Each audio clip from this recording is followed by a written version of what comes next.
All right. Says we're live. Let's check the feedback loop and see if that's a reality or a fantasy. Don't get too close to fantasy. Don't be afraid to touch the hand of your creator. Stare into the lion's eyes, and if you taste the candy, you'll get to the surprise.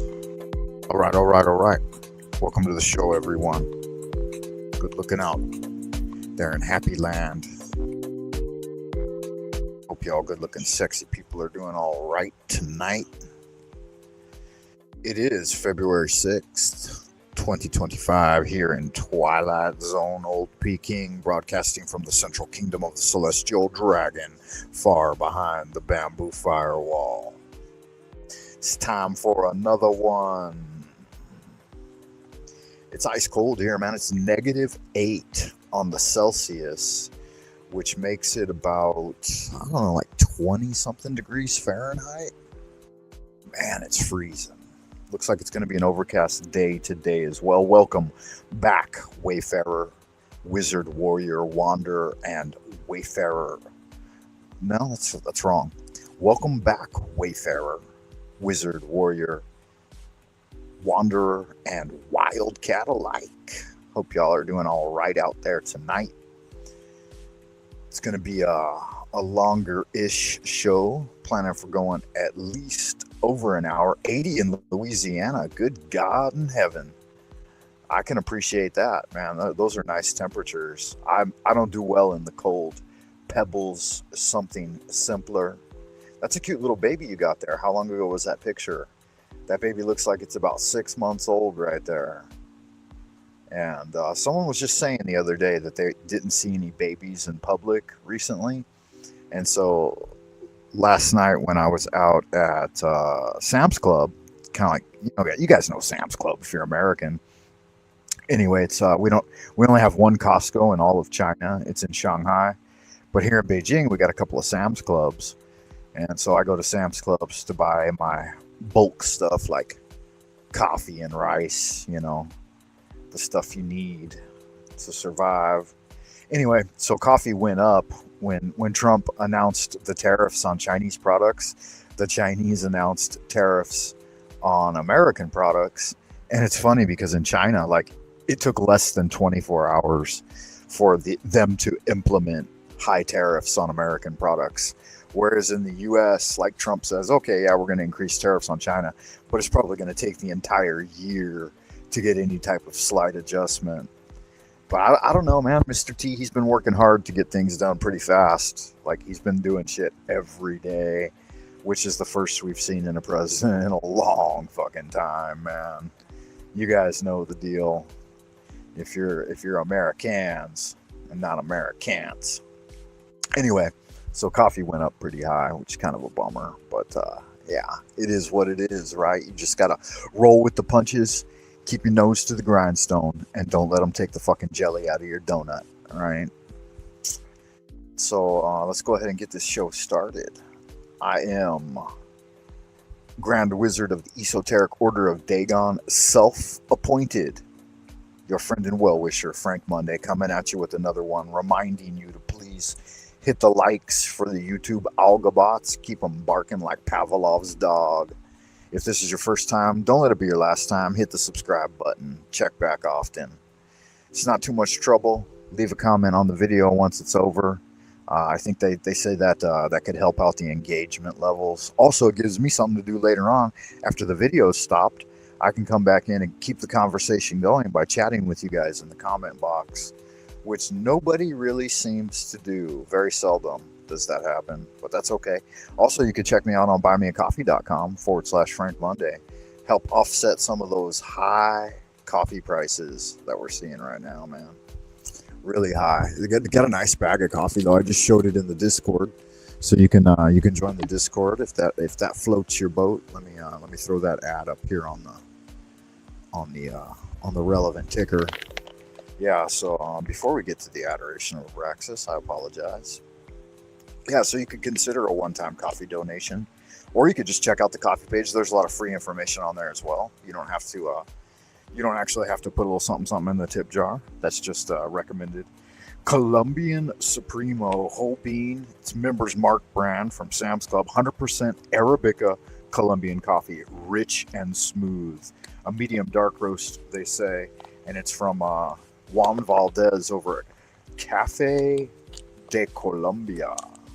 Fair trade certified coffee improves the lives of our families and farmers by guaranteeing fair prices, safe labor conditions, and protection of the environment. We buy directly from growers in Colombia, which enables them to earn higher incomes, invest in the quality of their product, and build thriving communities for generations to come. Fair trade certified, good stuff. So I was paying, right before the tariffs hit, I was paying 99 RMB a bag, which is approximately $15 US, and it jumped overnight, right? Shows you how fast Chinese government works. From the announcement of the new Trump tariffs to the next day, it jumped up to 150 RMB per bag, which I just did the math on, and that's like $25. So it literally nearly doubled in price. It went up $10 a bag, from $15 to $25. So yeah, that's gonna hurt for the coffee consumption, which you guys know I like my coffee like I like my magic. Having myself a hot cup of Joe right now. So a lot of good-looking, sexy folks out there in Happy Land tonight. I will say hello to everyone that's already in the ideas room and joining the chat.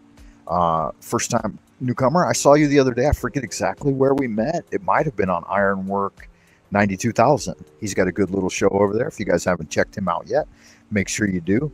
You can look it up in the YouTubes at Ironwork, IRONWORK 92000. That's Ironwork 92,000. Just type it in there, just like I said it, with the numbers, and you can find him.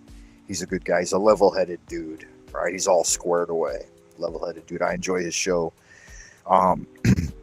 So greetings to you, Pebble Something Simpler from Louisiana. Let me know a little something about you. That would be very cool to know. And then free gift from God, longtime listener of the show. Good to see you once again. The Jersey Devil, right? Good to see you, man. I hope you're doing well out there in Happy Land. 80 in Louisiana, 10 to 4. Oh, 10-4? Okay, I got that. I can understand that.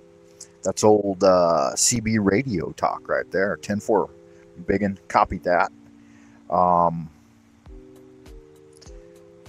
Machete is a new time. Yeah, Vlad's show. Okay, good. Yeah, I like Vlad a lot, man. Sometimes I'm on there occasionally when I got the energy to go up.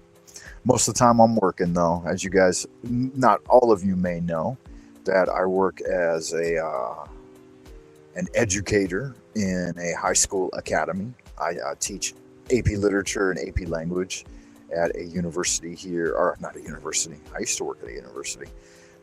That was a long time ago.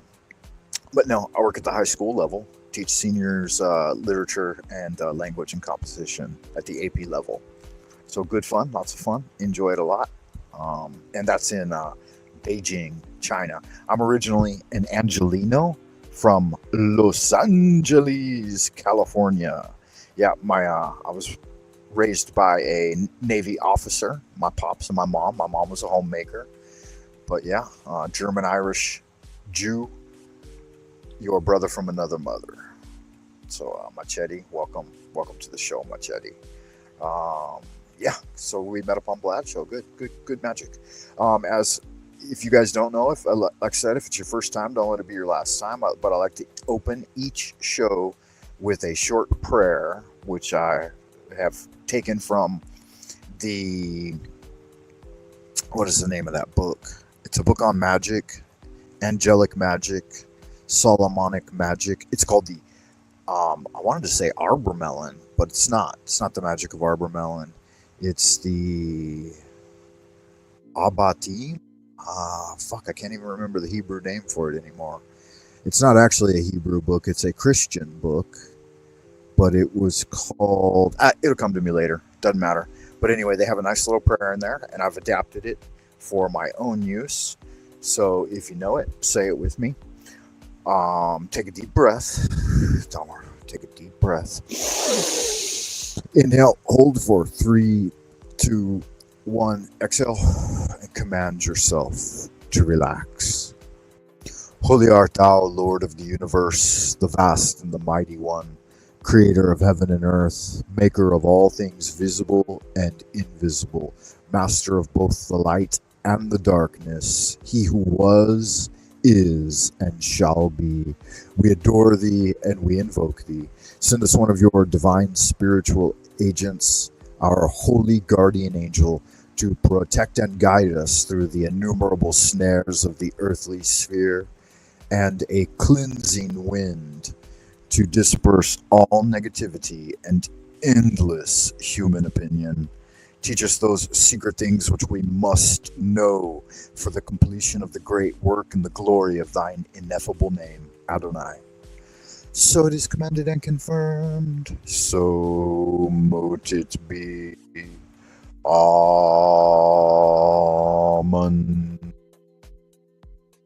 All right, good magic, yeah. So remember, O neophyte, goodness alone is power. Silence is strength. Will regaineth omnipotence, and love lieth at the foundation. Hey, Sea Lightning 300 is here. Also from Ironwork 92,000. A lot of good looking people out there in Happy Land tonight, man. It's a big show for Frank Monday. This is probably one of the biggest shows I've ever run. Now the pressure's on, right? I got to get this shit right. Got to do it right. There's big numbers here tonight, guys. Good looking out. I appreciate you coming by to say hello. Yeah, thank you for being here. Sea Lightning, you do some good work over there. Vlad's, I've seen you over there quite a few times, interacted with you. You are also among the inner circle of the Ironwork Knights, and you're a level-headed dude, right? If I recall. Forgive me for assuming your gender, but Sea Lightning 300 miles sounds like a dude. But I don't know. What do I know, right? What do I know? These days, everything's up in the air. You can never tell. So yeah, definitely Israel Regardi in the Garden of Pomegranates suggested that we invoke often and inflame ourselves with prayer. So I've been going over the Lesser Banishing ritual of the pentagram here on the show over the last few days, and if you don't know magic, maybe you find some interest in it. It's good stuff. Yeah, Vlad's awesome, man. I love watching his show. He's got the personality. He's got a winning personality, and I think that's what is real gold in life, is having a winning personality. I mean, all the other shit, your intellect, your everything else, like it contributes, but a winning personality is really the key to good living, man, I think. And here's another individual who's got a winning personality. Let me see. I didn't even add it to the show. I did. My computer's really laggy right now, guys. I think I got too many windows open, but it is what it is, and I'm just gonna roll with the punches and keep acting like I know what the fuck I'm doing. So I add it to the stage, and then it just starts playing immediately. Okay, so here's a fun gal that I wanted to introduce you guys to. I don't know if you know her or not. You might. Her name is Dr. Angela Puka. I think that's how you say it. I'll look it up here in a second. I always do things kind of backwards. Anyway, she's great. I found out about her by listening to Esoterica. It's a channel by Dr. Justin Sledge. I think it's funny how these people call themselves doctor when what they mean is doctorate, right? So there's a channel called Esoterica. I think there's more than one, so make sure you look for the one that is Dr. Justin Sledge. I believe that's how you spell it. Asledge. I believe that's how you spell his name. So I'll pop it up there for you if you guys are interested in the occult and magic and religion, the history of religion. Yeah, Dr. Justin Sledge. So I first found Dr. Angela Puka on Dr. Justin Sledge's channel. And yeah, she's dynamite, man. She's really a gem in the magical community. They both do a lot of really good work. So Dr. Justin Sledge is a Jewish guy, so he wears a yarmulke and has a nice little beard. But he looks at it more from a historical and religious perspective at magic. And what I'm talking about here, guys, if you don't know already, is magic, which is the art and science, according to Aleister Crowley, of creating conformity, creating change in the world in conformity to your will. So the new aeon of magical practice is dubbed as the Aeon of Horus. And so we're coming into this new Aquarian cycle, and it's shifted from a focus on outward ceremonial magic to a more inward focused of even some may say at the exclusively mental or psychological level, right? And so this would be bridging the gap into things like psionics and noetic sciences. You know, the developments we're seeing in like CE5, for example, like contacting spacecraft in the sky and then controlling them with your mind. And so getting in touch with non-Euclidean dimensions, right? Those geometric, non-Euclidean geometric spaces that are around us, but beyond our physical perception, like with the eyes and the hands and stuff like that. So we're going into those realms that are known as the super sensual or spiritual realms. So yeah, that's a little bit of a rundown on magic, kind of a mouthful, but yeah, just basically cultivation in the system that I understand and I advocate. There are 3 basic steps. They are volantia, decreeism, and posism. So in the first step, it's understanding your intention and your will, and then cultivating an unperturbed, non-turbulent, consistent focus on some desired outcome or goal, or the fruition of a desire, or a relationship with a person, or with God, of course, right? The highest divine magic, that which is dubbed high magic, is getting in contact and communication with your individual holy guardian angel sent to you from God himself, right? From the palace, your connection point to the divine, and whatever that means to you, right? So I was just reading a wonderful proverb from that was originally found on St. Pedro's Cathedral. Let me look it up real quick. I got it here on the old telefono. Yeah, here it is. It's called Desiderata, and it was first found in old St. Paul's Church, and it's dated to 1692, which I did the math on. That was 333 years ago in the year 2025. So I thought, ooh, that's interesting. A little demoniacal force of Karanzan, right? If you guys are into magic, you know about him, the guardian at the threshold. Anyway, this is a really beautiful entire thing, and I'll put it up in the community section of my page later. So if you're interested in reading it for yourself, it's really nice. But I'll read a little bit of it to you, maybe the entire thing. It says, "Go placidly amid the noise and haste, and remember what peace there may be in silence."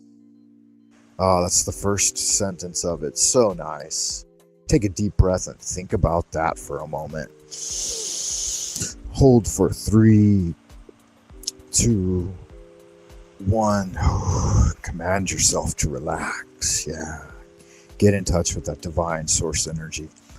Go placidly amid the noise and haste. And remember, O neophyte, what peace there may be in silence.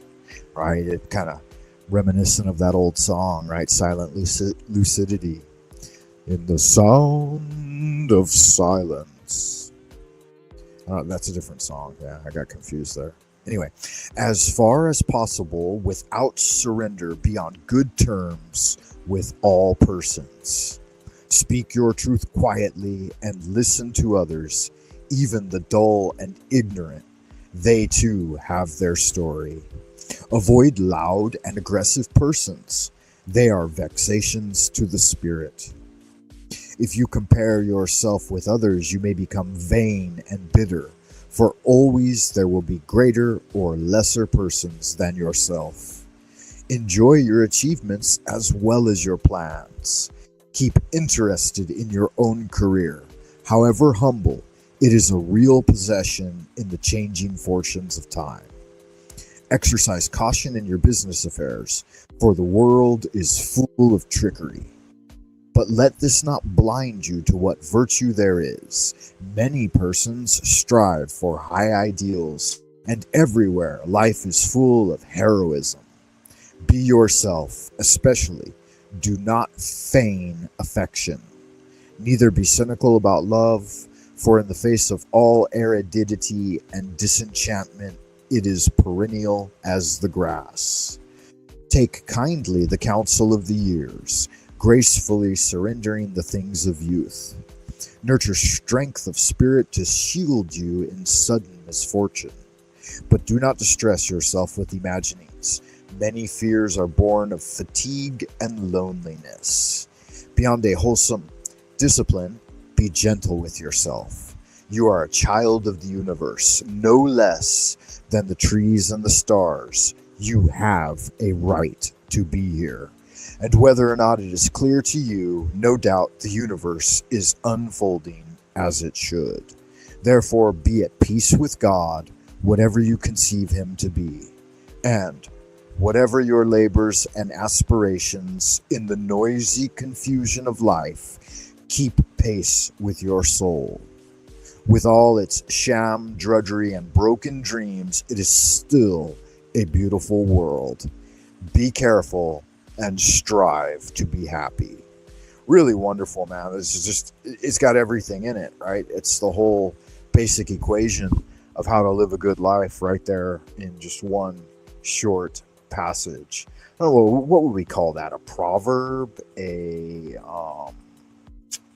Not exactly sure. I think it's kind of a proverb. Not sure who wrote it. It just says that it was found in Old St. Paul's Church and dated to 1692, so 333 years ago, supposedly. It says at the top, it's got a title. Don't know how accurate this is, but it says Desiderata, Desiderata, Desiderata.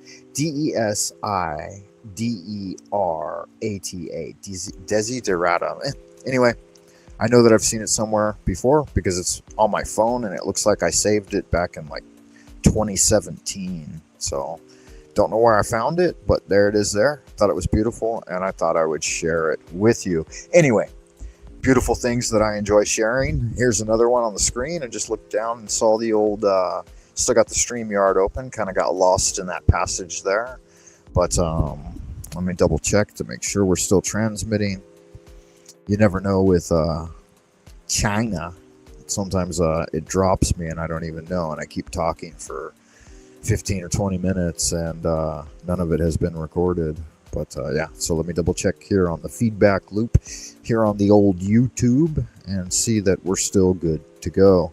And once again, welcome, Wizard, Warrior, Wanderer, Wayfarer, and Wildcat alike, wherever you are, whoever you are, and whenever you may be receiving this transmission.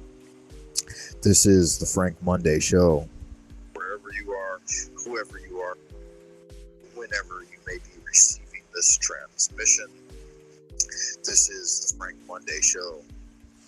Good looking out. Yeah, so there's the feedback loop. It sounds like it's doing good. And free gift from God. Thank you for that, sir. I hope you're doing well. So today we're looking at a little video by Dr. Angela Puka. And how long is it? It doesn't even say on here. So weird. Anyway, it's going to be about chaos magic, which is kind of a fascinating topic for me.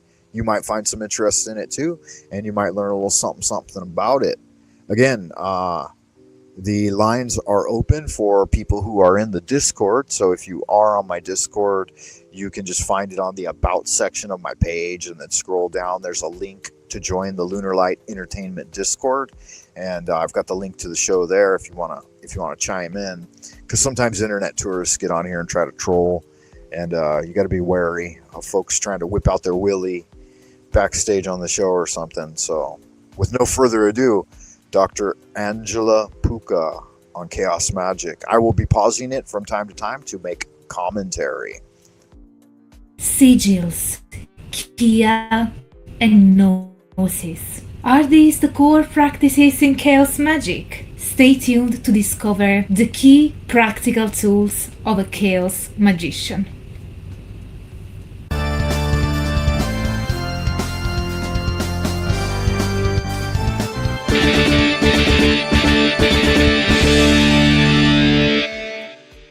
Hello everyone, I'm Angela and welcome to my symposium. I'm a university lecturer and a doctoral researcher, and this is your online resource for the academic study of magic and magic practicing religions and traditions. In this video, I will cover the key practical elements of chaos magic. As the academic research on the topic is still limited, my source for this video's content will mainly be Chapter 3 of the doctoral dissertation on Chaos Magic in Britain by Justin Woodman. However, it's worth mentioning that the material contained in this video will also be in accordance with my field experience with the mentioned primary sources and the scholarship referenced in Woodman.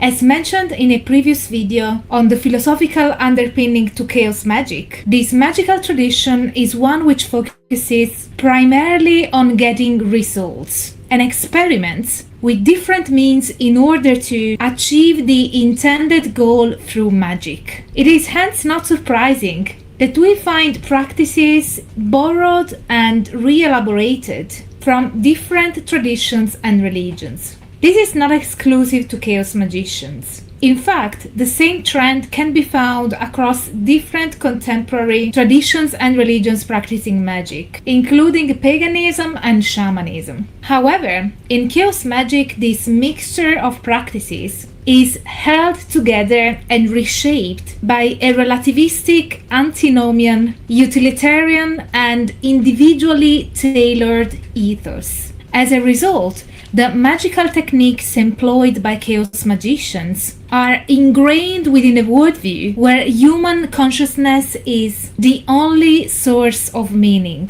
and yet it only exists as a phenomenological process, bearing no predetermined essence, nor an intrinsic ontological nature. For chaos magicians, there are three main Before she gives her basic rundown and dissertation of the tree. It's funny how she said three, huh? Tree. Yeah, wonderful. She does really good work. This video is pretty old, actually. It's about 4 years old, so her style has improved quite a bit. Obviously, she's getting the support of the community in doing this great work. But there was a lot to unpack there, really. Some of it may be a little erroneous from my perspective, but she may know more about chaos magic than I do. I'm a developer of chaos magic, so I embodied it early on before I even knew that's what folks were calling it. And I had never read until I didn't even know. I think one of the guys in the chat right now, Free Gift from God, he's like a 20-year-old guy, you know, basically a kid by my view, since I'm 50 plus. He's 20 plus. He introduced me to Liber Null and Psychonaut. Is it Psycho or Psychic? Yeah, Psycho. I always say Cybernaut. For some reason, it's Psychonaut. So by Peter J. Carroll. And that was like I think the first text that coined the term chaos magic. And if I remember correctly, it was published in like 1968. So it was published before I was born. But by the time I was 13, 14, 15 years old, I was already getting books on magic, but I never came across that book, or maybe it didn't appeal to me and maybe I didn't really get it. But I don't ever remember encountering any discussion of chaos magic in the mid to late 80s and early 90s when I was studying magic as a teen. So I was learning magic and Chinese Qigong together, right? I went to a Kung Fu school where I was getting really good training in Kung Fu and Qigong and Chinese Taoist magic. And at the same time, I was researching ceremonial magic on my own just from getting books from the bookstore. You know, by the time I was 18, 19 years old, I had a collection of about 1,000 books. So I wasn't skimping in any way. And I was stocking my library with everything that was available. Of course, I couldn't read them all, but I knew I was smart even at that age, that I knew I would ultimately read them. And having a big library of hardcover books was a valuable endeavor. But anyway, the idea that it's all just in the mind, this is a very new type of emergent thing, right? With like the book of the three initiates, the Kabbalion, about 100 years ago. So this shift started to occur in literature and magic probably about 100 years ago. All right. Let's look a little more deeply into it though. Symposium. I'm a university lecturer and a doctoral researcher, and this is your own thesis and the scholarship referenced in Woodman.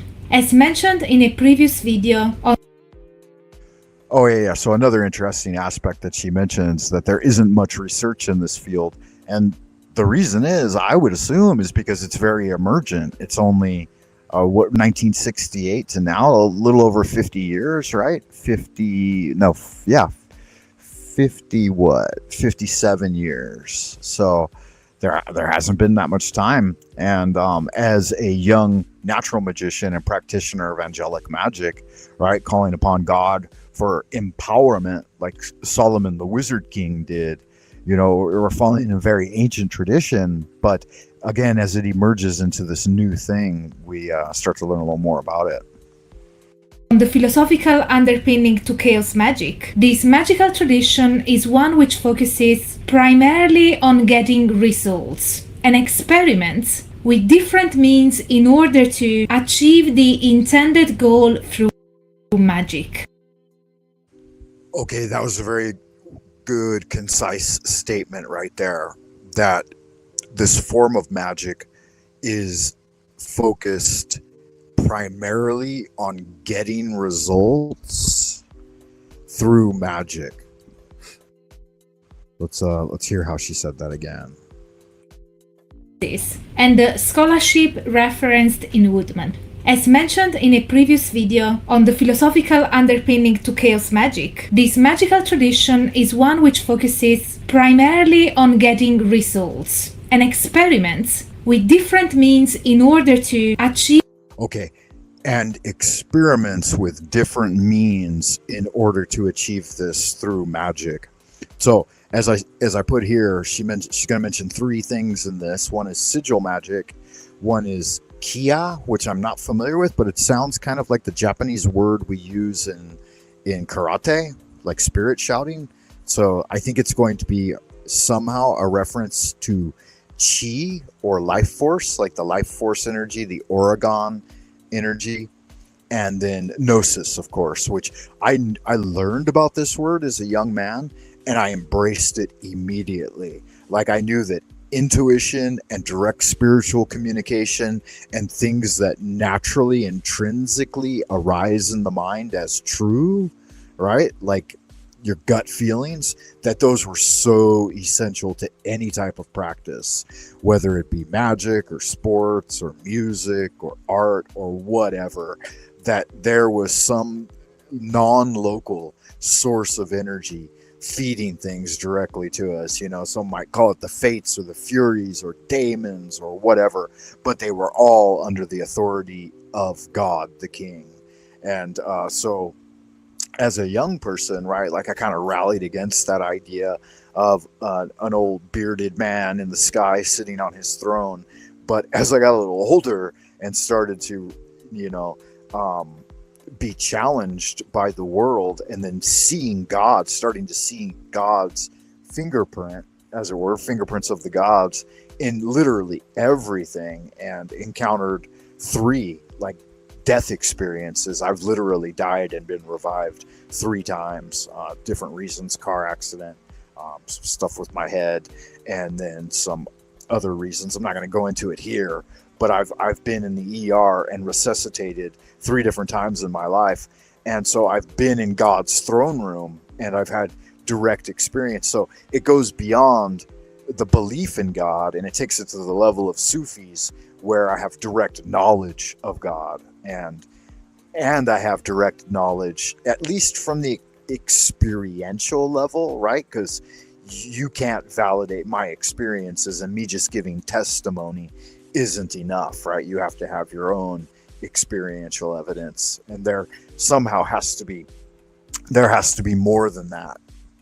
But at the same time, at what point are you going to stop being skeptical and embrace knowledge of God, right? So gnosis, in my mind, is just that. It's knowledge of God. And I don't see any activity in the ideas room, so either people tuned out, or they got busy doing other things, or I've lost connection somehow. But I think it's still transmitting because it still says live. So yeah. Anyway, we'll get back into it a little bit with Dr. Angela Puka.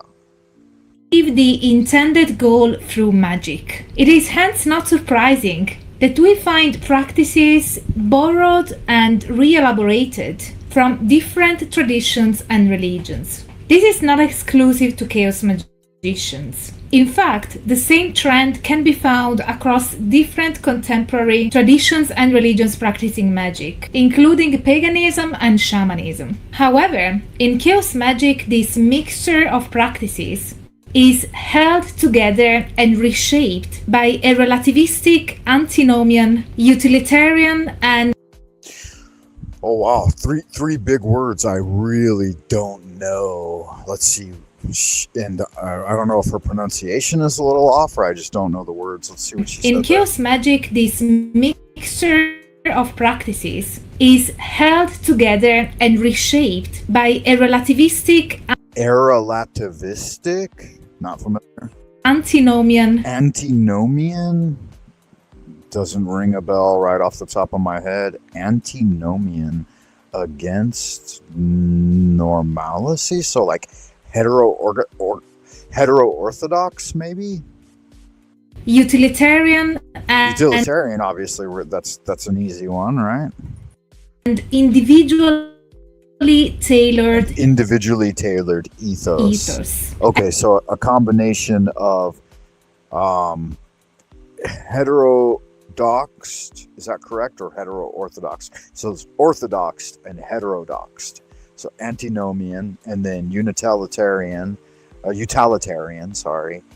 then tailored to an individualistic approach. Yeah, so that basically, all of these things, I realized as an afterthought that all of these things I was doing as a young man, like synthesizing East and West, Oriental arts with Occidental arts, right?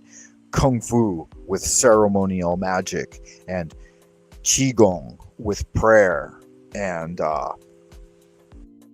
swing dance with... I'm not going to tell you all of it, because I've done a lot of synthesis training in my life that is unique to me, and in some way is the ideas of these. Some of them are my intellectual property, and I'm not just going to throw them out on YouTube as pearls before the swine, because YouTube is just gathering up all the best ideas and then re-implementing them with their own players that they're already paying and making money off of. So any work you do out there really is just going to get rehashed, and someone else is going to get the credit for it. So to know, to dare, and to be silent. Keep all of your best ideas silent for the most part. All right.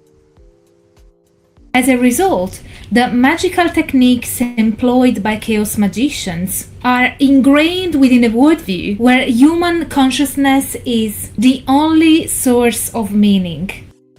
Okay, so that is one statement that doesn't kind of jive with anything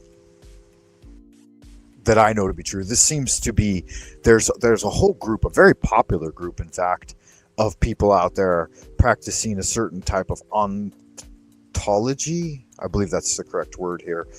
And their focus is just what she said there, that human consciousness is the only source of meaning. I would say that's very truncated.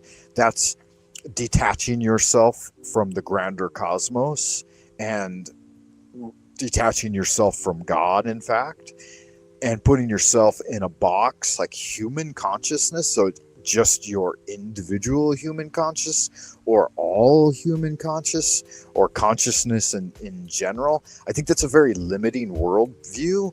And I would say that maybe consciousness is key to knowledge and understanding, but it's just one very small aspect of practice and this type of things. Like in the Chinese system that I've been developing through my researches, we have this basic division of thirds. So what I have been calling the theory of thirds, or the theory of turds, just for fun. But anyway, basically there are three Dantians in the body.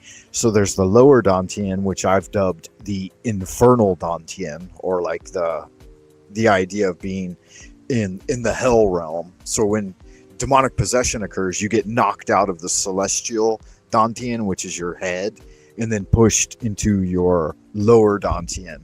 And you can imagine a demon sitting on you and pushing you out of your head into the lower part of your body. That's what in Taoism we believe to be a kind of demonic possession. But when you're in possession and command of your facilities, right, like we practice in the great work and in contact and communication with the holy guardian angel, then you can reside in all of your Dantians, of course, but predominantly in the celestial Dantian, which is the upper Dantian.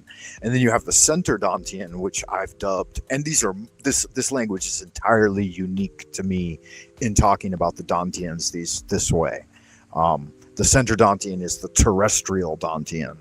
So you can imagine the human body vibrating on three realms, right? You have the humanistic realm at the Christ conscious, the heart center.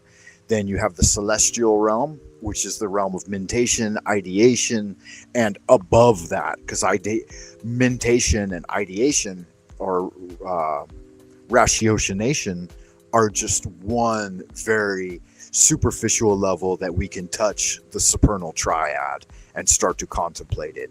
And that's why it's said to be unknowable, because it's above human consciousness. And yeah, that's where I would draw the distinction in my understanding of what chaos magic originally was meant to be, right? Like I was a child of chaos magic because I was living it. I wasn't reading it through books. I was engaged in the great work directly. So good fun stuff. But yeah, that was and that was a bit of I think that was pretty much on point, but a little bit of a deviation from her original statement, but still staying in line with it.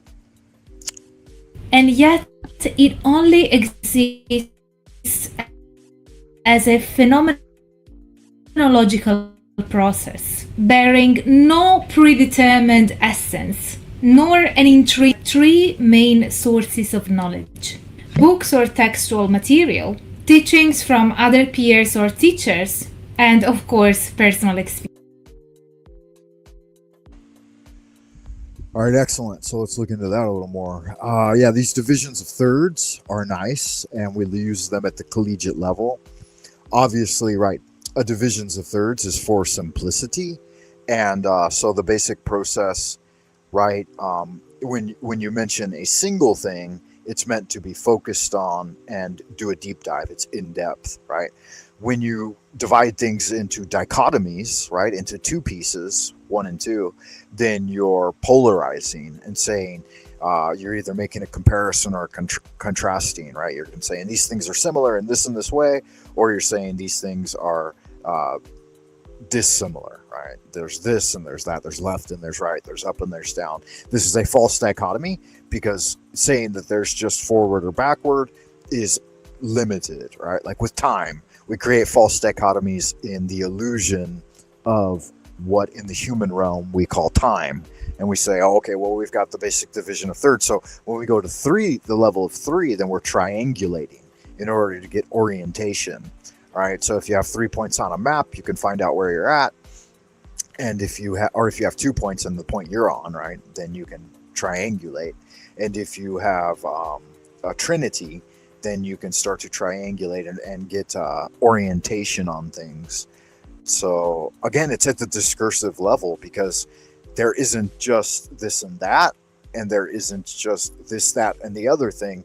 There is what we call in Tao the 10,000 things, and there's not just 10,000. We know now there are hundreds and hundreds of billions of everything, right? So due to the fact that by human cognitive standards, time is limited and human ability and capacity is limited, and as a result we have to narrow our scope.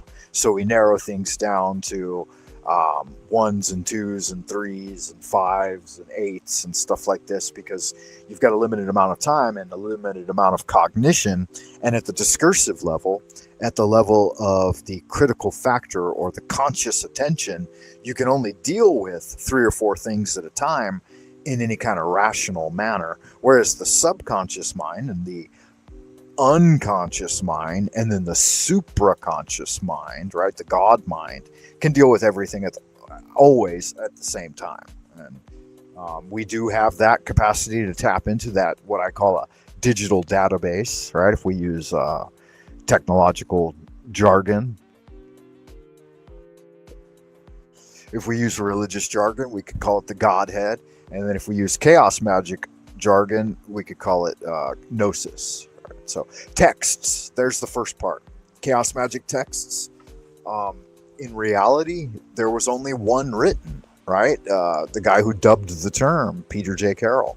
As far as teachings go, there would be more texts after the fact, right? But the seminal text, I believe, would be that one. And she'll tell us later on. I'm not exactly sure.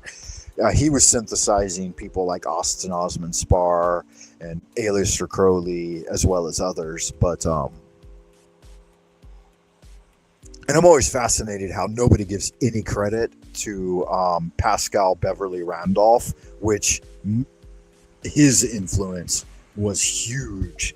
But I believe because he was half Negro that people just have ignored him up till now, which is a little bit daunting. Even in we're in the 21st century. Come on, for Christ's sake, guys. Start mentioning Pascal Beverly Randolph and the Hermetic Brotherhood of Luxor when you're talking about magic. And it's one that I've been studying. That's one book that I did in fact get when I was 13, and I knew that was pure spiritual gold right there. And then personal experience. So here's what I'm here for. This is where it's getting down to the crux of the thing. I would like other people in the community to also study these specific texts with me. We're talking about stuff like Franz Barden and who's Robert Bruce, right? Astral Dynamics, Franz Barden's Initiation to Hermetics, Poke Runyon's Solomonic Magic. And so those are 3 very modern textual references that I think are essential to this path of astral travel and real magic, and then the actual activities. So I offer a form of teaching through my video work here on YouTube, and a lot of you do as well, and people like Dr. Justin Sledge and Angela Puka and others. And then this third part, socializing, fellowshipping, and relaying personal experience, I think is very important, because we can find out what worked for other people and then we could share that information. And the best part about it is just the human tale of the thing, right? The stories. Like, I've put forward so many of my magical stories and encounters with the divine here on my YouTube channel. I've got nearly 2,000 videos again, and I would be over 3,000 if I would have kept all of them on there. But a lot of them I had to delete during lockdown because YouTube was so censorious, and they're continuing to be censorious, and so and shadow banning folks. And you guys know everything about YouTube and lockdown and the old coovies, so we needn't rehash any of that. But this third part is what I find YouTube useful for. So welcome one and all. We're getting close to the bottom of the hour, so I will re-advertise the channel here. I am Grand Wizard of the Esoteric Order of Dagon, self-appointed, your friend and well-wisher, Frank Mundane. What do I mean by that? I just mean I've appointed myself as a Grand Wizard for a fictitious esoteric order that I've created in name only, that used to be a weekly meetup here in Beijing before lockdown. There was about 10 people that would periodically or routinely attend. It was mostly a core group of like 5 of us, but we would meet up and we would do this magical inquiry and study and talk about experience and learn new practices. And I was the leader of it because I was the main person interested in doing the research and bringing forward the PPTs and the literature and then studying it with folks who had interest in tarot and magic and stuff like this. So that's basically all that means. I started something called the 100-Day Challenge, which varies in form. There's hypnoapotheosis, there's pathways of magic, there's scholar warrior. There's a lot of different 100-day challenges that I've worked on over the years. But basically, the idea is just to focus exclusively on one set of practices or one new idea for 100 days straight without interruption, or doing your best to do so. Right? Even if you just think about the challenge every day for 100 days, you're still participating, right? So everyone decides their own level of involvement in the 100-day challenge. The last one was Pathways of Magic. We just finished up at the winter solstice. So if that sounds like something interesting to you, then definitely sub the channel, check it out. And of course, hit the like button. Also, all the background information on these 100-day programs can be found at buymeacoffee.com in textual form with pictures and so on and PDFs. And again, 90% of it's free on that website. But if you do make a one-time coffee donation, then you will have access to any supporter-only material for lifetime, for as long as you have access to your account. So it's a wonderful thing. The coffee page, definitely worth having a look at. All right, I got a little far afield there. Let's get back to the video. Experience. The ontological nature. For chaos magicians, there are 3 main sources of knowledge: books or textual material, teachings from other peers or teachers, and of course, personal experience. The textual material appears to be a significant source of inspiration, especially those authored by Aleister Crowley, Peter J. Carroll, Austin Osman Spare, Kenneth Grant, Phil Hine, and Ray Sherwin. All right, so there you have it there. Those are the honorable mentions of the magicians of the Aeon that brought forward this new understanding. Among them, I believe Austin Osman Spare or Spar would be the oldest source, and I think that he would predate Crowley. And then Crowley would be next up, I believe, with Ray Sherwin, and I don't know Phil Hine at all. And then Peter J. Carroll and Kenneth Grant would be contemporaries. So Aleister Crowley and Osmond Spar might be contemporaries, and then these other two, Peter Carroll and Kenneth Grant, are contemporaries, and they would be the closest, I believe, in reference to us. Maybe Ray Sherwin and Phil Hine are even closer in time. I don't know. I'll have to look into those two. But yeah, there it is there. The Libernal and Psychonaut by Peter J. Carroll is possibly the most inspirational of them all. And this Peter J. Carroll, Austin Osman Spare, Kenneth Grant, Phil Hine, and Ray Sherwin. The Libernal and Okay, so she says that this Libernal and Psychonaut is the most inspirational of them all, but I believe this is the first person to have coined the term chaos magic. And I think in the entire book, it's only mentioned once or twice. But Crowley, he didn't call his magic chaos magic. He called it Thelema, which means willpower. And then the other guys, they're all latecomers to this. So I don't think it's appropriate to call this an inspirational book. I would say that it was seminal, right? That it's the inception point of this entire line of, not the entire line of thinking, but at least the idea of labeling it under chaos magic. Psychonaut by Peter J. Carroll is possibly the most inspirational of them all. And this appears to be especially true for Chaos Magician in relation to its first chapter, called Liber MMM, which stands for Magic, Mind Control, and... Okay, very good. Yeah, so magic, again, we should spell it with a K if we're using it in the sense of anything other than stage magic or just the fantasy literature term, right? We should put a K on the end to distinguish ourselves from those other ideas of magic. And then mind control, which essentially magic with a K is, right? It's a form of mind control, of self-disciplining of the individual magical practitioner to get in direct contact with and be able to utilize the electric fluid of the entire cosmos all around you, right?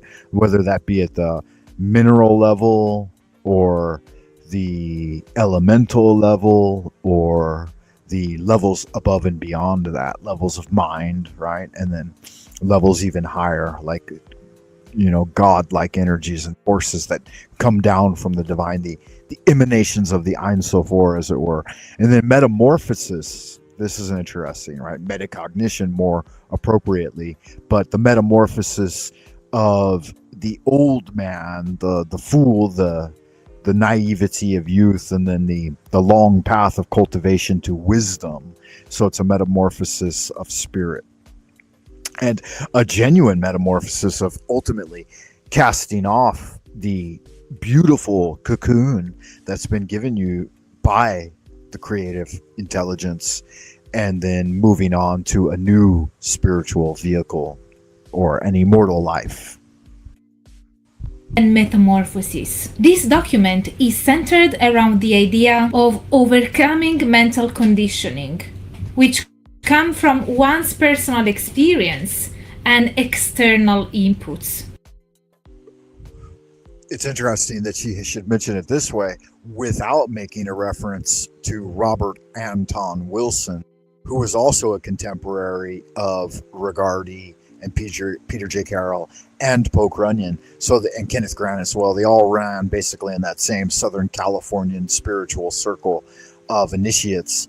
But yeah, so definitely check out if you want to learn a way to break through mental conditioning. Pick yourself up a copy of Prometheus Rising by Robert Anton Wilson. It's such a seminal text in breaking through arbitrary programming, that Pavlovian conditioning that we're all subjected to in life. So yeah, check that one out. In order to be successful at magic, Peter Carroll deems necessary to control the mind in order to bring the metamorphosis about.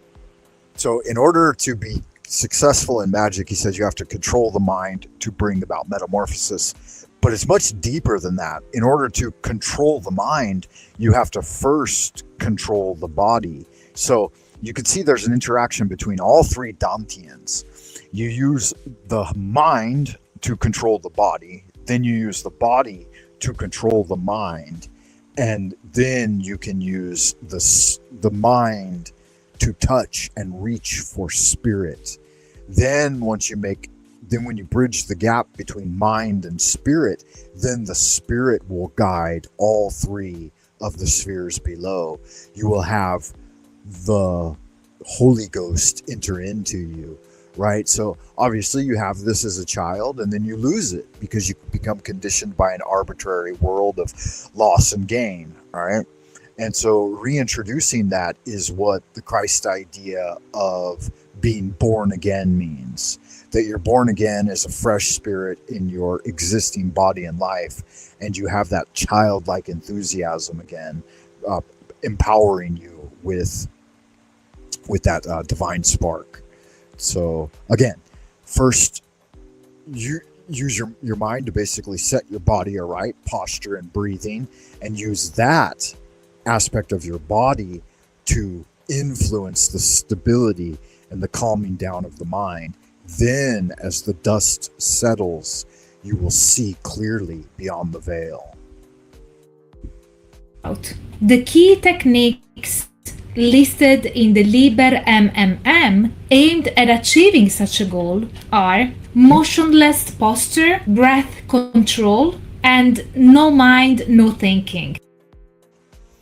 All right, so these are not new ideas, right? These are basic Taoist concepts here. What was the first one she mentioned? Aimed at achieving such a goal are motionless posture. Okay, so the first one is motionless posture, but it's not just, in my opinion, motionless posture, but it's correct posture. Like, look at her when she even says it and is thinking about it, right? Her body is aligned through solid principles. She's sitting upright, shoulders back and sunk down a little bit, right?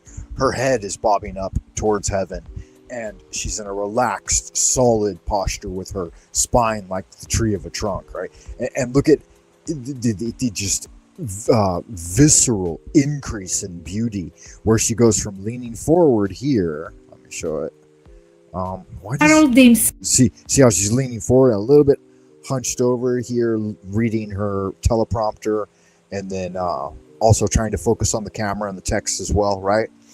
And then notice the change necessary when posture, to control the mind. She's beautiful no matter which way you look at it, but watch it. In order to bring the metamorphosis about. The key techniques listed in the Liber MMM aimed at achieving such a goal. She already sat up right there when she feels coming. Are motionless posture, breath control. All right, so that second one, breath control, right? This is basic Chinese Qigong. This has been around since the days of yore, right? This is really, really good stuff here. With the Kabbalistic tradition and Hermetic sciences, we use simple things like the Tantric yoga, the Tantric fire breath, really easy to learn systems of Qigong, and the fourfold breath. So you inhale on a count of 4, inhale 2, 3, 4, and then hold 2, 3, 4, and then exhale on a count of 4. Exhale 2, 3, 4, and then hold with all the oxygen out of the lungs on a count of 2, 3, 4. So that's called the fourfold breath. You do 4 of those in order to center.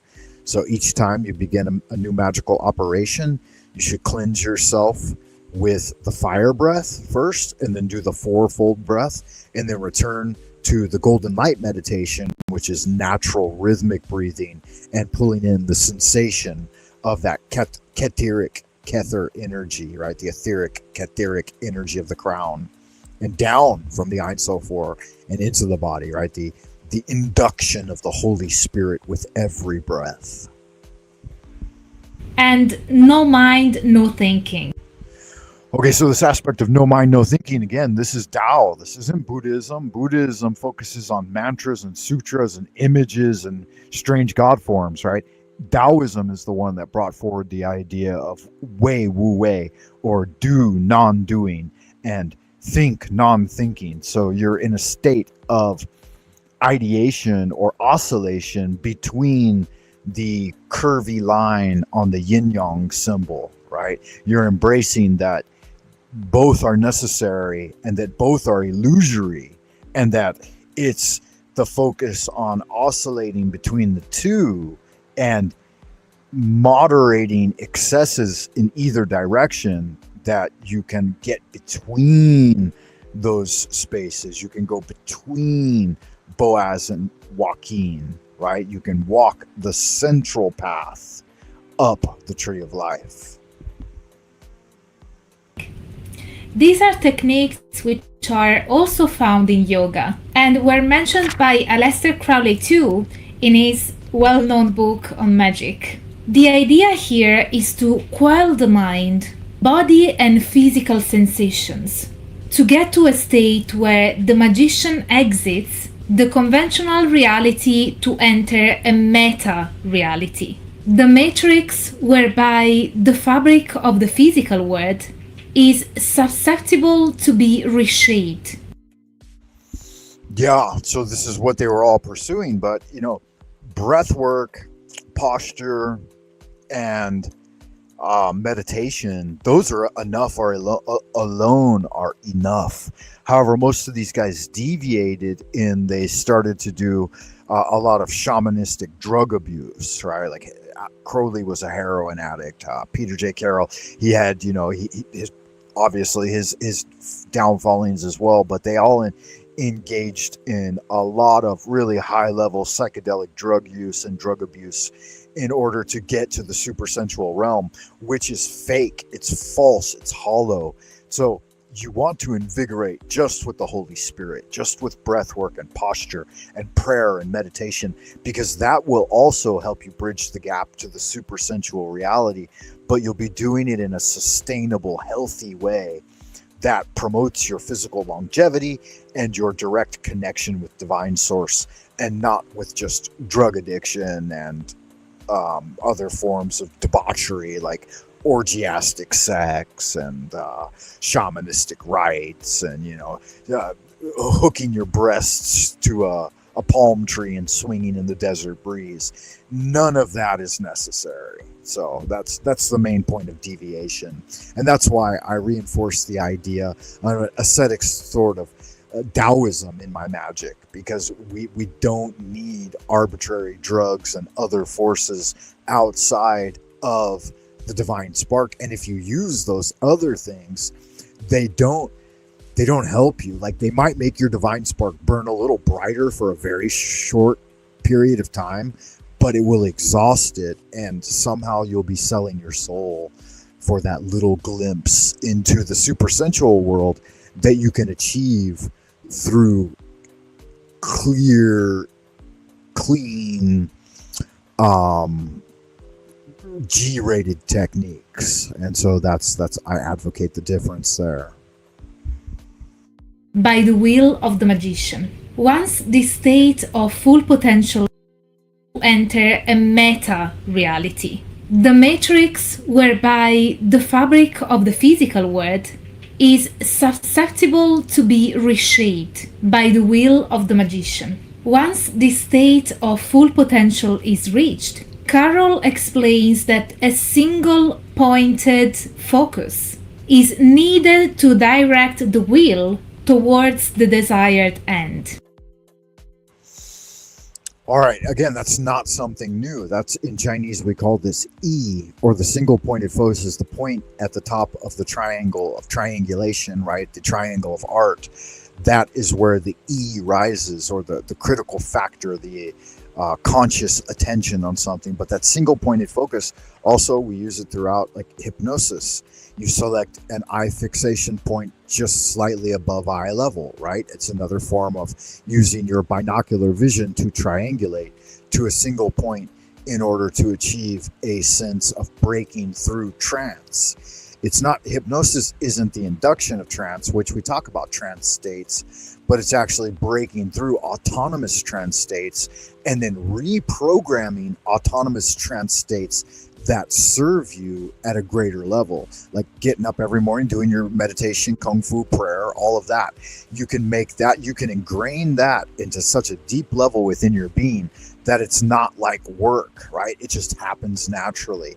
Autonomous reaction states, like someone says something shitty to you, rather than getting angry or flying off the handle with a knee-jerk reaction, you start to strategize and you start to assess the subtle environment around the person and try to figure out really quickly on a deeper level what's going on with them, right? What's wrong with them? Because there's seldom anything wrong with the magical practitioner.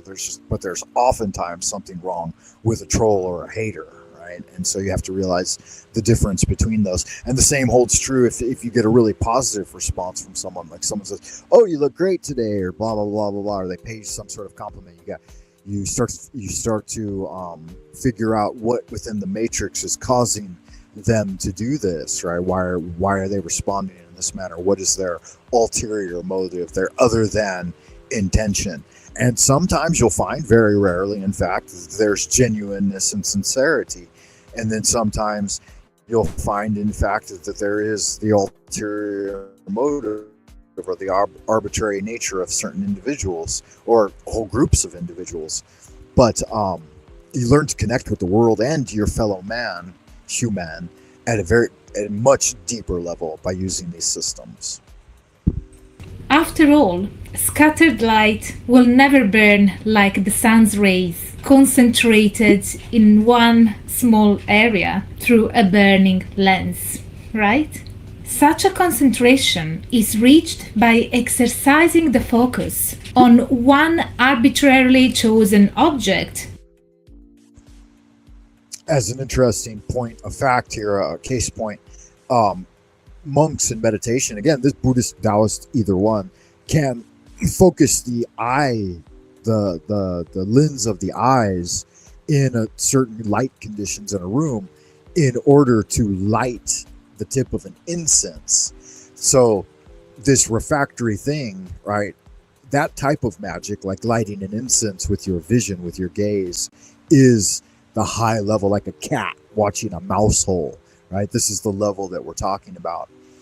So very worthwhile endeavor. By repeating over and over a sound, such as a mantra, or by visualizing one fixed image. It is also believed that a daily practice is beneficial to develop the abilities that a magician needs. And keeping a journal. Yeah, I wouldn't say a daily practice is beneficial. I'd say a daily practice is the only way to get it done, right? Like, there are certain techniques through meditation and Qigong that require the practitioner to practice it every day for 9 years consecutively before you can arrive at results. One of those techniques is called the Umei Shenshu, or the secret technique of the immortal, the fairy immortal of Mount Umei. I did that one for 9 years and got the desired result, right? Like the breakthroughs at the end. I won't tell you all about it because it's a technique I paid big money for, and I sacrificed a lot of time and energy in order to do it. And that's not practical for most people. But if you're interested in high magic, you've got to be willing to roll up your sleeves and get down to business. It's not something you're just given. It's something you have to earn. Or a magical diary can be helpful. And keeping a journal or a magical diary can be helpful to keep track of one's progress and to have a reference to check which practices were more successful or unsuccessful and which elements of such practices may have caused either outcome. The idea of keeping a magical journal or diary, right? This is the only reason we even have a magical practice in modern times, is because all of the books of magic, all the grimoires, are essentially just that. They're the diaries and journals of people who are engaged in the experimentation and scientific method of tracking their progress. And so that's why magic is a scientific endeavor. It's not a pseudoscience. It's a genuine science. And in fact, it's the oldest one known to humanity. Astrology and magic astrology being a interweaved aspect of magic, and things like divination and the tarot cards, these are genuine notes and grimoires and journals and tomes that have been compiled over thousands of years, and there has been no other area of interest as researched. And it's what's brought forward all modern science, medicine, right? all forms of technology, all have been done through this single pointed focus and then taking notes on what works and what doesn't work. Essentially, magic is the scientific process. The most known practice in chaos magic, which has been influential to witches beyond the realm of chaos magic, is the use of sigils.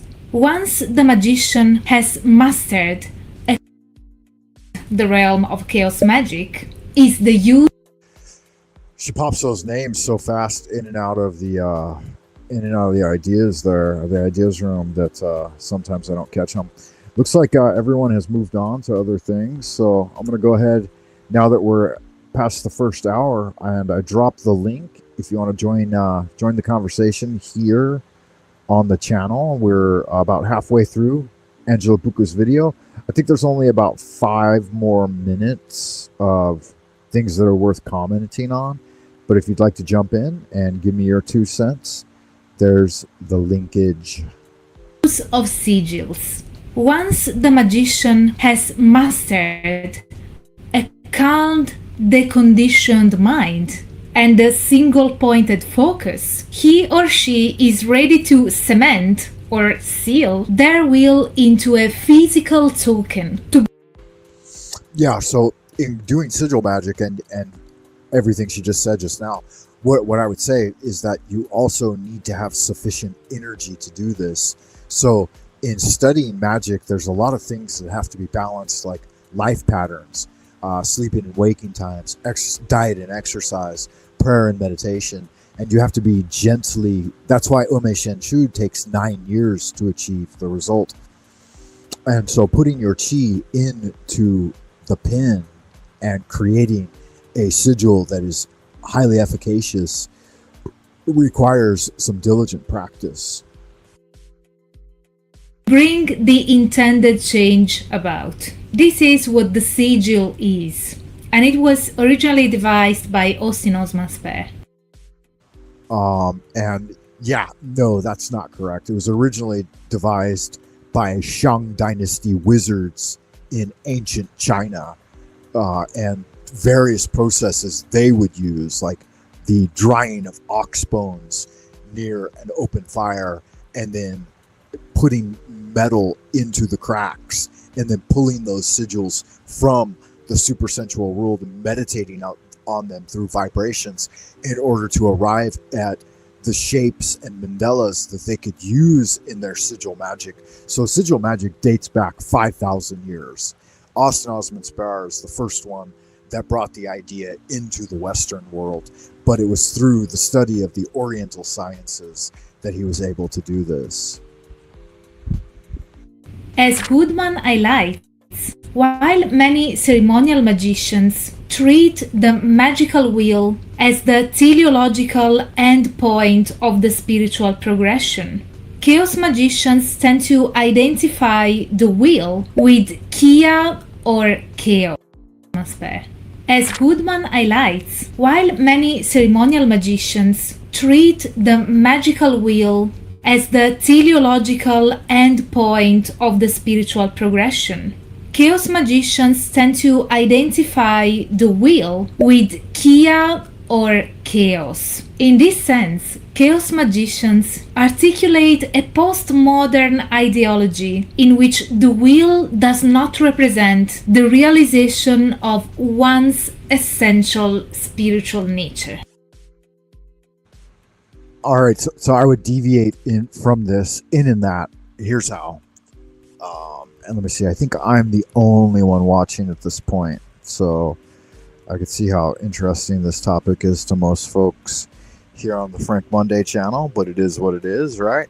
The spirit wheel. I don't know if you're familiar with it or not, but the oldest ones are the Chinese ones called the octahedron, which at the very center have the yin-yang symbol, and then just outside of that, the first concentric ring. So it's rings within rings, right? Concentric circles.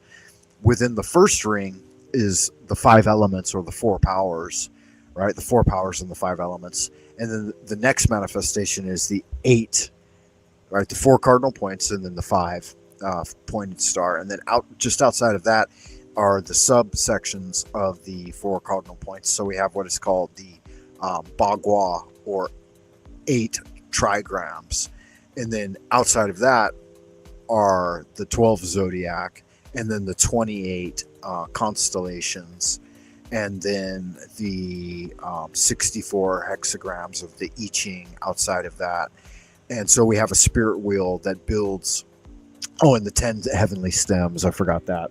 So each of the numbers represents an aspect of the divine emanation. And this is something that is actually happening. It's not something that they invented. It's something that they discovered through scrying the spirit vision.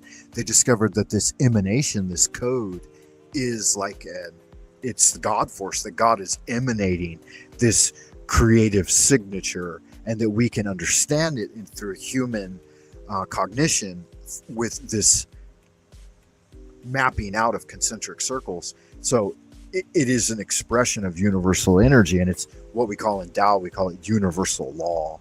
So it's much more than what she just said here, but that's okay. I mean, I guess this is just one method of understanding it. But rather a tool to generate the metamorphosis. The magical wheel is actualized through the gnosis, a state where the boundaries between subject and object fade, and the single-pointed focus is believed to pierce through to affect changes to one's reality. The role of the sigil here is to be charged by the will of the magician in the aforementioned state of consciousness, to seal the wheel and bring it to physical existence while the fabric of reality is still permeable. Oh, okay. And if you haven't studied your chaos magic, then I would say that another great deviation point here is that rather using the unperturbed, concentrated volantic state that we achieve through Tao, the chaos magicians are using other states of actual high agitation and perturbance, like emotional agitation and sexual orgiastic stimulation and drug stimulation and emotional stimulation and this type of thing at a very, very high level in order to charge even to the level of like ejaculation of in their sex magic. They utilize ejaculation and stuff like this, whereas in the Taoist method it's all the direct opposite. It's actually an inductive process. So if, for example, if you wanted to create a love talisman, you would do it through the gentle sublimation of the sexual drive, and rather than stimulating it to a high level, you would sublimate it to a level of the liquid. The electric fluid is above the level of just sexual physical stimulation.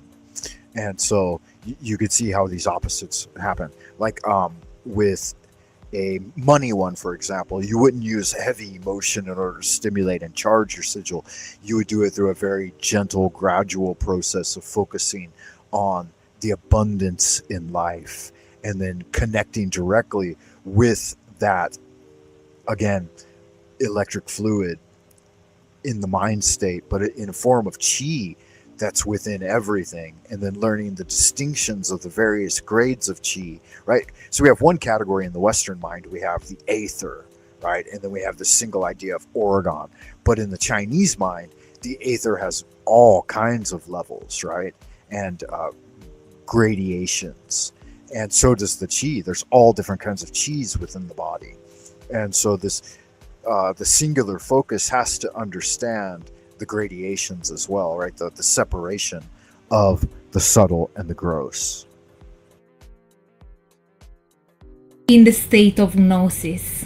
As a result, the sigil is believed to act as an anchor between the realm of potentiality generated by a state of gnosis and the physical realm of the ordinary reality. As such, it will represent a trigger to the not just as an anchor, but also as a catalyst. In having formed the sigil, you've done the decreic part of the method. So the volantic process is concentrating all of those energies into a single point, and then the creation, writing down, pinning the sigil, the creation of the sigil is decreeing these things. It's the outward expression of that intense focus.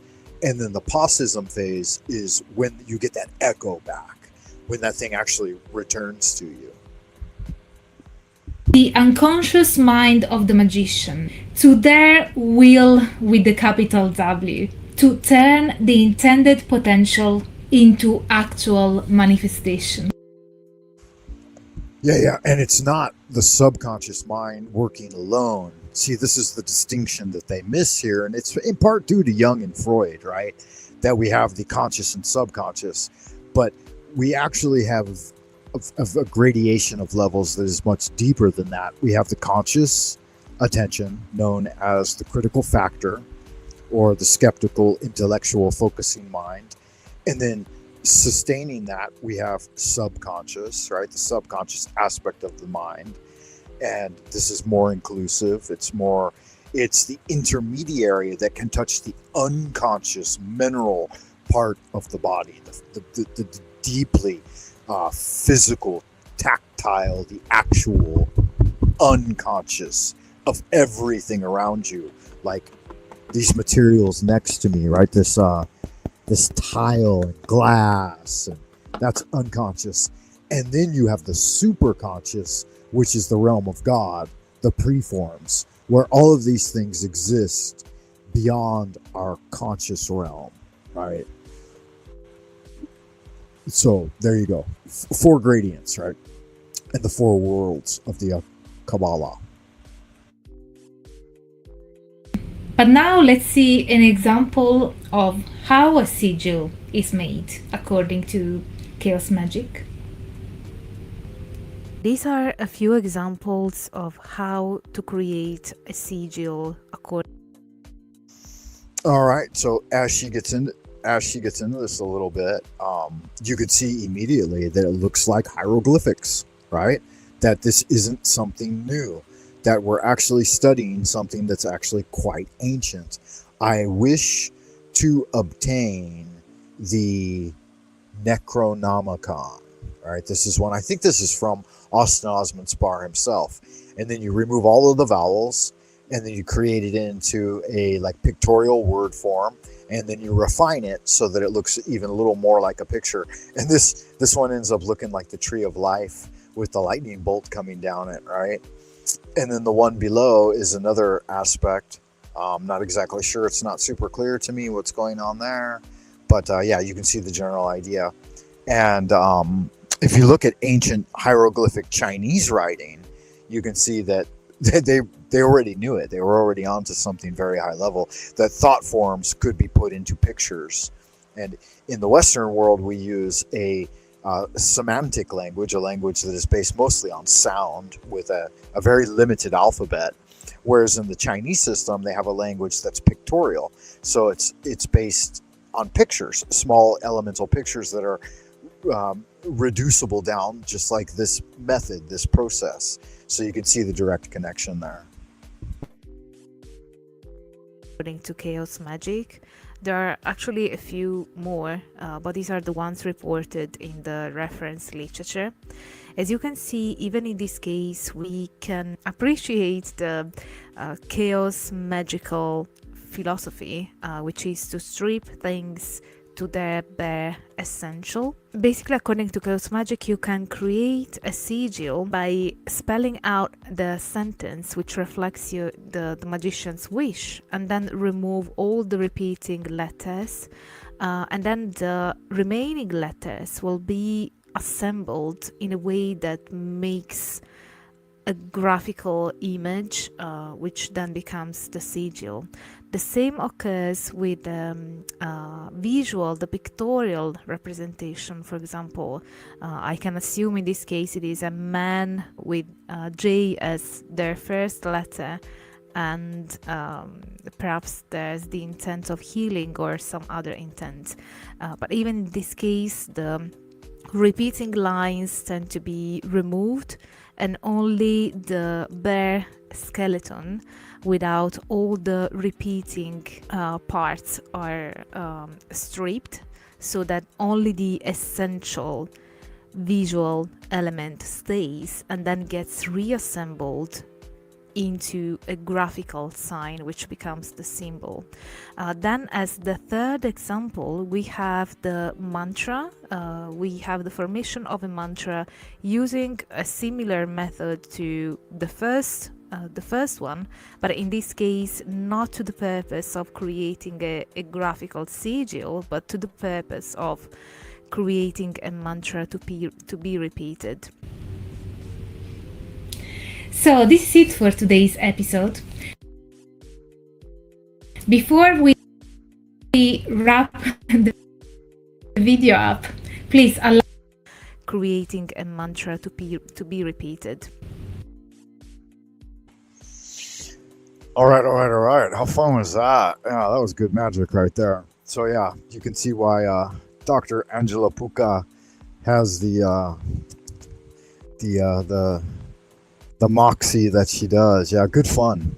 So definitely check out her channel. I will put the link down there in the pinned comment, and also the one to Dr. Justin Sledge at Esoterica. I kind of tuned out of Dr. Justin Sledge over at Esoterica for a while because he started doing the woke thing in all of his videos and politicizing like to an extent that was a little bit noxious. I know there's a huge aspect of, because he's a Hebrew guy, right? He's a UEU, just like you and all of you UEUs on YouTube. But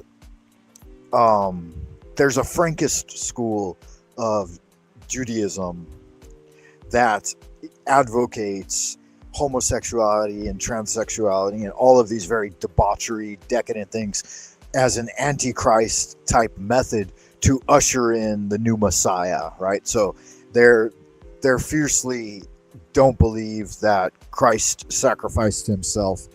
And so Messianic Jews do, but Frankist Jews want to destroy the world in order to bring about the kingdom of God. So they believe that you have to do everything as evil as you can, you know, all the way down to eating babies and ass fucking your neighbor and raping his wife and stuff like this in order to usher in the Messiah.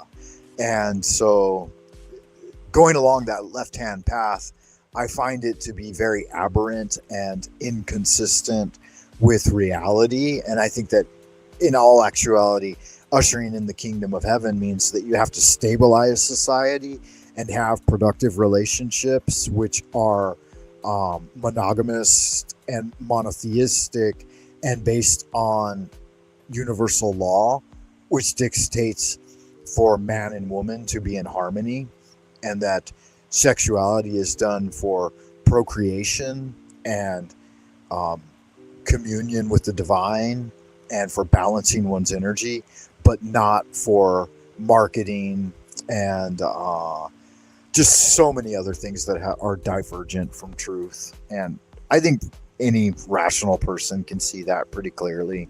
I mean, obviously, we don't have to persecute people of the LGBT community, but at the same time, it should not be encouraged to be mainstream either. The mainstream is what it is. And it needs to be stated as such, that the mainstream of humanity needs to be based on a time-honored and time-tested model that works, which is the basic family model. And that's the best equation that we found. There are other models and they can be accepted, but I don't think they should. Again, they're not the mainstream, and that there's a reason that they're not is because they don't work. Right. And anyway, so I'll get off my soapbox on that one. And I will go ahead and finish up the transmission by letting her finish off her little reel here. So this is it for today's episode. Before we wrap the video up, please allow me to introduce to the Inner Symposium my new patrons and new channel members. Thank you so much for joining my inner symposium. It really means so much to me. You are the reason why I'm still able to keep this project alive and divulge freely and on a public platform the academic study of magic, esotericism, the occult, and related currents. So thank you with all my heart to those who just pledged and to those who stay pledged. Now, if you like this video, smash the like button, subscribe to the channel, activate the notification bell so that you will never miss when I upload a new video. And do let me know in the comments what you thought of this video.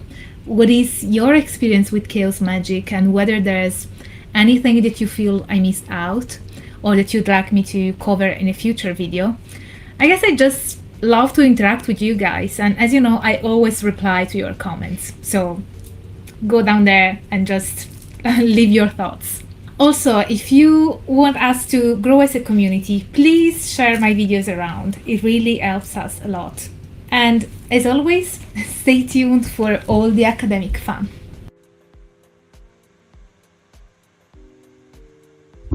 Yeah, and that was good fun. Thank you for that, Dr. Angela Puka. Again, I believe that video is about 4 or 5 years old, so definitely check out our channel for new and extensive coverage. And if you do go over there and sub up, make sure you tell her that Frank Monday sent you. There you have it. There it is there. Wow, she's quite a gem in the magical community. So, and I was able to take one of her 10-minute videos and turn it into an hour and a half long show and commentary. So good magic there. And I appreciate you all good-looking, sexy people for stopping by. It's why I do it too. And there was a little interaction here at the start of the video. Not much towards the end though. Let me know if you guys like this kind of topic. Well, I guess it shows whether you like it or not, and it's the topic that I'm interested in covering and talking about. So you're welcome to sub up and stop by whenever there's a live stream or a video launch. And I'm going to finish off the show as I ordinarily do by doing the invocation of total integration, which I learned from the Universal Society of the Integral Way, which was a Taoist organization started by Master Nihua Ching in Southern California, in Santa Monica there. His sons are still running the show. They've got 3 wonderful businesses. It is Yosan University of Traditional Chinese Medicine, 7-Star Communications, a book publishing business, and then Traditions of Tao herbal medicine products and herbal teas.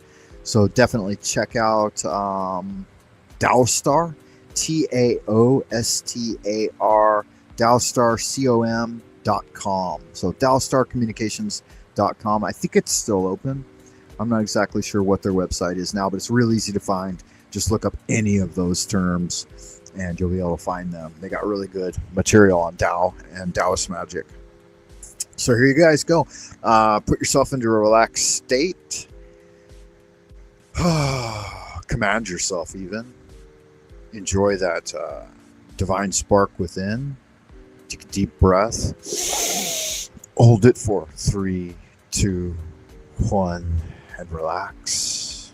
The invocation of total integration. Heaven and earth are the spontaneous manifestations of the subtle, wondrous, universal law.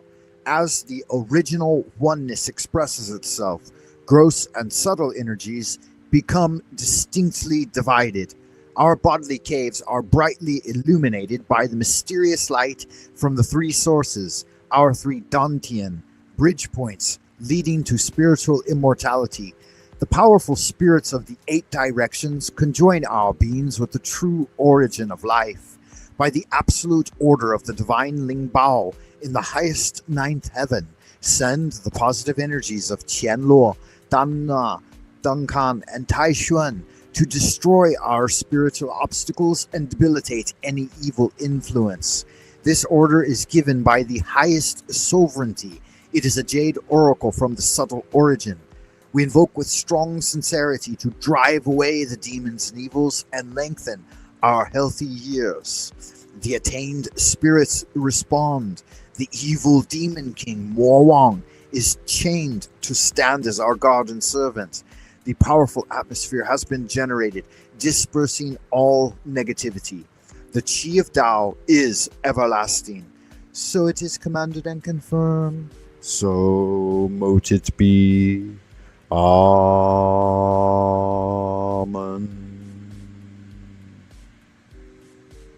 Good magic. Remember, O neophyte, goodness alone is power, silence is strength, will regaineth omnipotence, and love lieth at the foundation. Thank you for joining me today, Wayfarer, your Grand Wizard of the Esoteric Order of Dagon, friend and well-wisher, Frank Monday, wishing you a happy and beloved day wherever it may bring you, whenever you receive this transmission, and whoever you may be. Definitely don't forget to check me out on the old coffee page. And until next time, keep doing good magic, everyone. I will see you in the abodes of the future. Bye for now.